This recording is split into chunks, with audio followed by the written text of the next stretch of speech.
अस्सलामु अलैकुम रहमतुल्लाहि व बरकातहू। मैं जावेद अख्तर साहब का एक इंटरव्यू देख रहा था और जावेद अख्तर साहब एक एथियस्ट है, लेकिन मैं उनके बारे में कहना चाहूँगा कि मैं बहुत ज़्यादा जो है उनके इंटरव्यूज़ जो है एंजॉय करता हूँ, क्योंकि सही मानो तो वो एक सही में एक रैशनलिस्ट इंसान है। उनके थॉट प्रोसेस को देख के मतलब उनके फ़िल्मों से ज़्यादा मैं उनके थॉट प्रोसेस से जो है मैं इंस्पायर हुआ। वो एक एथियस्ट है और मैं एक मुस्लिम हूँ। तो वो आए दिन जो है रिलीजन को क्रिटिसाइज़ करते हैं।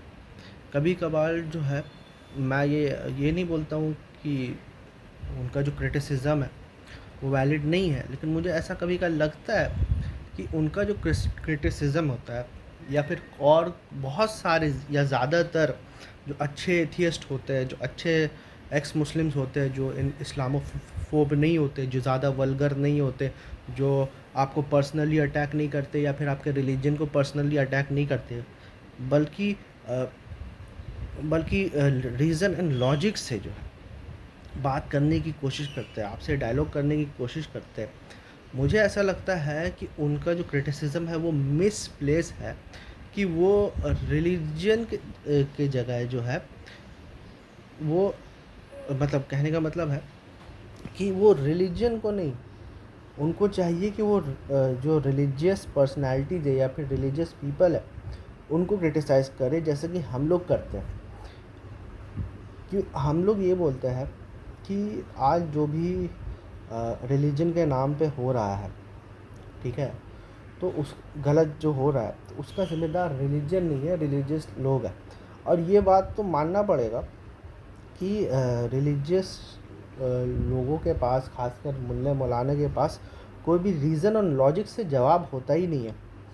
इवन जो दावा चैनल्स हैं, आप देख लीजिएगा, उनके पास से अभी आज के डेट में ना जो है उनके पास सिर्फ इंसल्ट है, सरकाज़म है, दूसरे का मजाक उड़ाना है और अपने ईगो को फीड करना है। लेकिन कभी भी ज़्यादातर किसी का लॉजिकल आंसर, किसी का आंसर ऐसा देना कि उसकी बात को जो है वो सेटिस्फाई कर दे, वैसा आंसर मुझे नहीं लगता है कि आज के दाई लोग के पास भी है। मैं ये क्लेम नहीं कर रहा हूँ कि सबका सब बहुत अच्छी, बहुत बड़ा मैं रैशनलिस्ट हूँ, बहुत मैं लॉजिकल थिंकर हूँ, बहुत रीजन, लेकिन मेरी कोशिश ज़रूर यही रहती है कि मैं जो हूँ ज़्यादा से ज़्यादा किसी चीज़ को जो है लॉजिक, क्योंकि इसका मुझे लगता है कि ये मेरी रिलीजियस ड्यूटी है कि मैं अक्ल इस्तेमाल करूँ, क्योंकि कुरान एक ऐसी वाहिद किताब है जो कि आपको बोलती है फ़ला ताक़िलून, कि क्या तुम अक्ल इस्तेमाल नहीं करते। और अनफॉर्चुनेटली आप कोई भी रिलीजन के कोई भी क्लर्जीज़ या कोई भी सो कॉल्ड ठेकेदार के पास जाइएगा, वो आपको सबसे पहले जो है आपको अकल को जो है क्रिटिसाइज़ करेगा कि आपने अपने अकल क्यों इस्तेमाल की। दीन में अकल का कोई दखल नहीं होता। So coming back to the topic, कि वो जो है वो ये बोल रहे थे जावेद अख्तर साहब कि I don't believe in predestination और luck, and I believe in coincidence but not predestination और लक।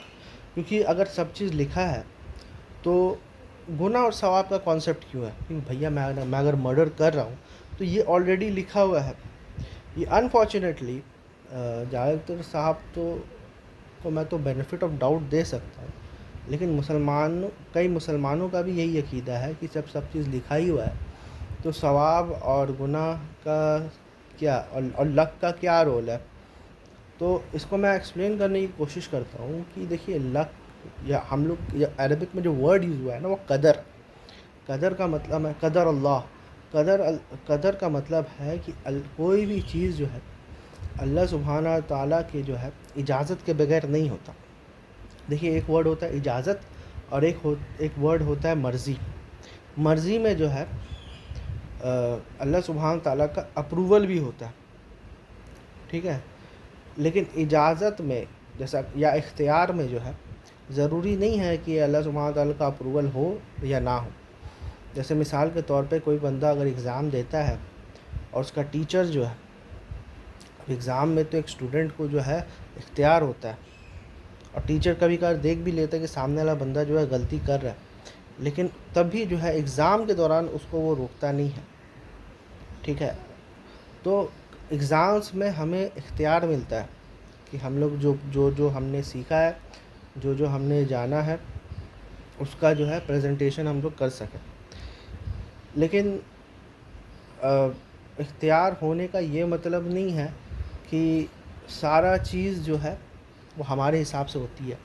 असल इसमें जो जस्ट जस्ट वा जो फेयर पॉइंट ऑफ व्यू कदर को लेके ये है कि कुछ चीज़ें जो है कदर के 2 हिस्से हैं, कि कुछ चीज़ें हैं वो अल्लाह सुब्हानहू व तआला डिसाइड कर देता है।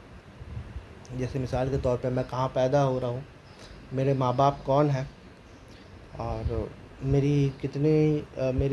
कितना मतलब कितना मैं जीऊँगा, कितना साल तक मैं जीऊँगा, ठीक है। और भी बहुत सारी ऐसी चीज़ें हैं हमारी लाइफ में जो कि अल्लाह ने सेट कर दिया है कि ये इसको कदर कहते हैं, कि इसके बाहर ये जो है बाउंड्रीज जो मैंने क्रिएट किया है, इसके बाहर जो है ये बंदा नहीं जा सकता। और बाकी चीज़ है, बाकी बहुत सारी चीज़ें हैं जिसमें अल्लाह ने इख्तियार दे दिया है। इख्तियार मतलब कि ये इतना मैं ये बाउंड्री खींच रहा हूँ, इस बाउंड्री के बीच में इसको पूरा इख्तियार है कि वो जो चाहे करे। तो हम लोग का जो सवाल होगा, जो अकाउंटेबिलिटी होगी, वो अल्लाह के कदर के बेस पे नहीं होगी। वो इस बेस पे नहीं होगी कि हमारे माँ बाप कौन थे, हमारे सिबलिंग्स कौन थे, क्योंकि हम अपने माँ बाप और सिबलिंग्स को चूज़ नहीं करते। वो इस बेस पे होगी जहाँ हमारा इख्तियार है। तो जब हमारा इख्तियार आ जाता है तो सवाल और जवाब उसी चीज़ में होगी जब जैसे मिसाल के तौर पे अल्लाह सुब्हानहू व तआला ने हमारे कदर में जो है मर्डर नहीं लिखा होता, लेकिन अल्लाह को ये बात पता है कि ये बंदा मर्डर करेगा। इल्म होता है अल्लाह को, लेकिन ये चीज़ अल्लाह सुब्हानहू व तआला ये नहीं लिखता है कि इसके जो है नसीब में मर्डर है, नहीं।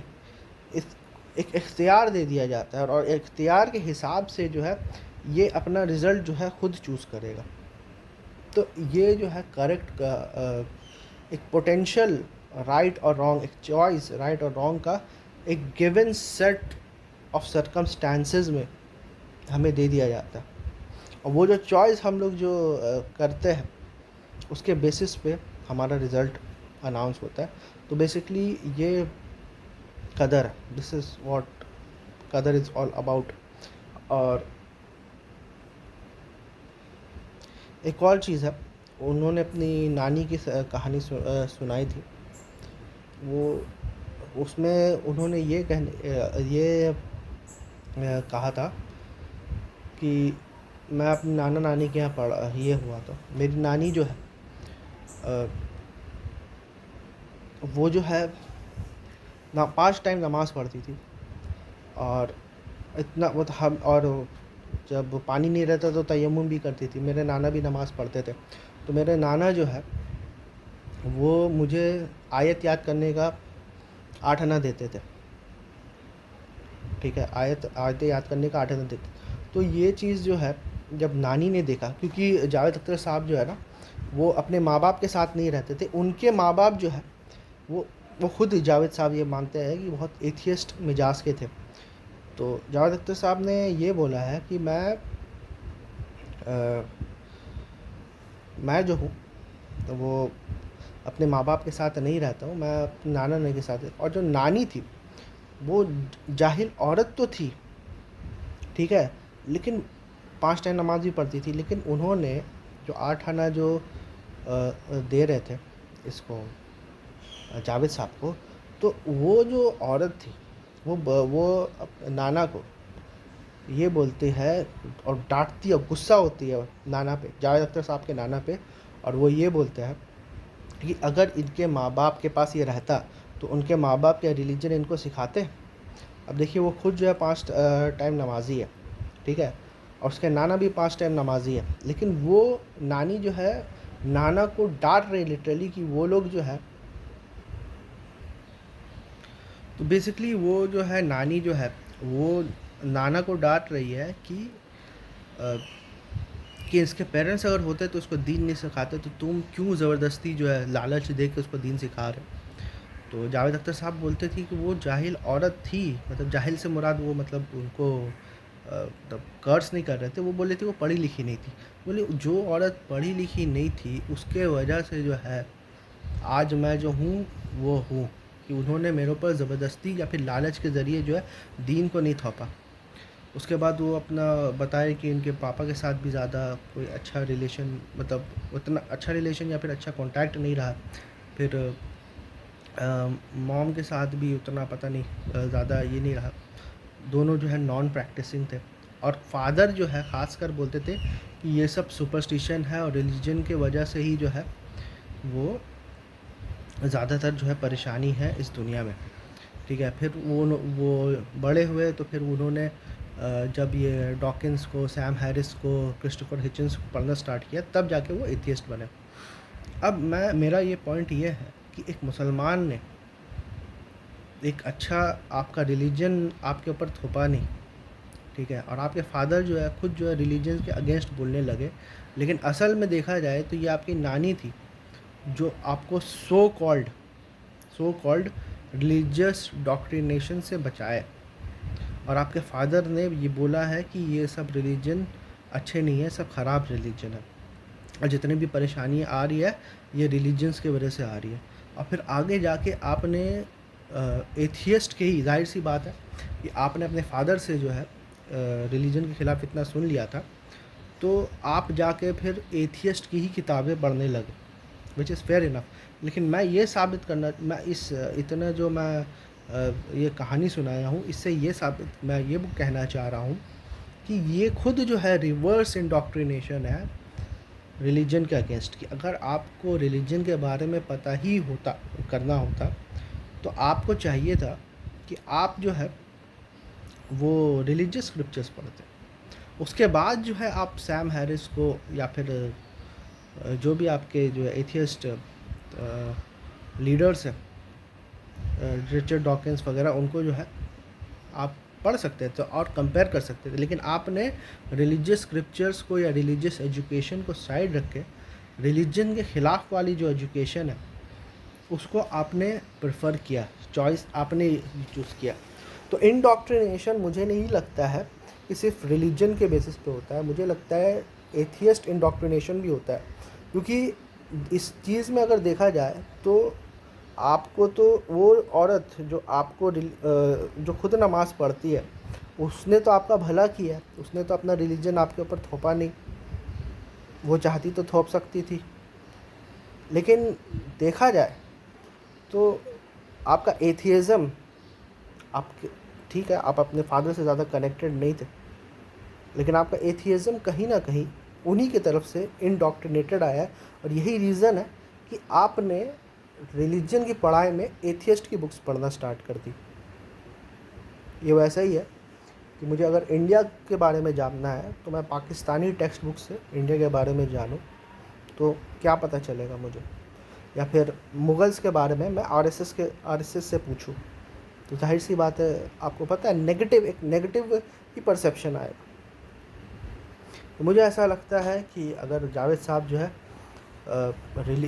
मैं मानता हूँ बहुत सारे हमारे रिलीजियस लीडर्स कोई काम के नहीं है, लेकिन मैं ये बोलता हूँ अगर कुछ नहीं तो सिर्फ कुरान को भी जो है ना अपने ट्रांसलेशन के साथ पढ़ते और उसके ऊपर गौर व तफक्कुर करते तो शायद उनको फ़ायदा होता।